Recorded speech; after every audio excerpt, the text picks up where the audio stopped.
Yesterday, we went to World Food Expo. but they didn't let us in. We're going to the World Food Expo. Nakabili na kami ng ticket pero bawal pala ang bata kaya ni-refund na lang.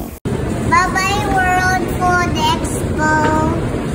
So instead, we went to the Moa Sky. where we saw what?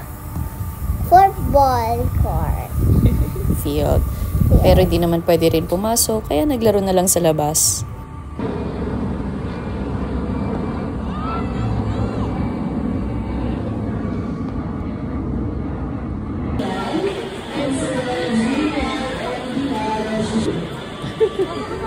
Bumawi na lang kami sa lunch. We tried the Yapari steak upon recommendation by Tito Eric. Mura lang siya, 390 yata for 100 grams. And it's just right. Mahabang pila, pero sakto lang. I like the tantos too. For dessert, we tried After 3 Dessert Cafe. Dessert kasi mainit sa loob.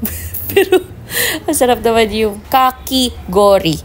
Parang bingsu. And yung pearls nila are popping.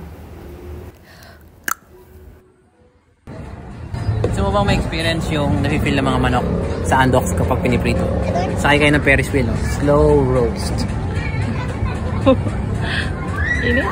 Paano na kaya yung SM by the Bay? Magre-rebrand na ba into SM by the Reclamation Area?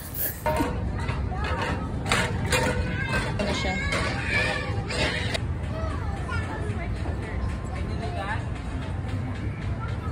Then, we stopped by Decathlon para magpabudol ng mga sports items. So yours is...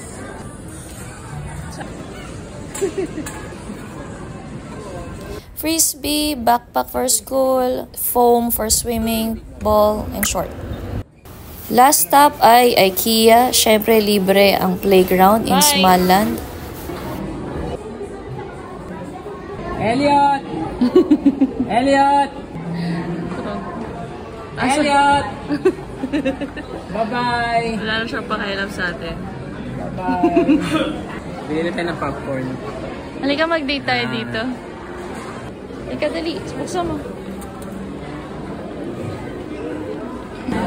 Napuno ng adults yung pangbata na sinihan. From IKEA, one mug, dalawang afta para sa photos, whiteboard, marker, mala.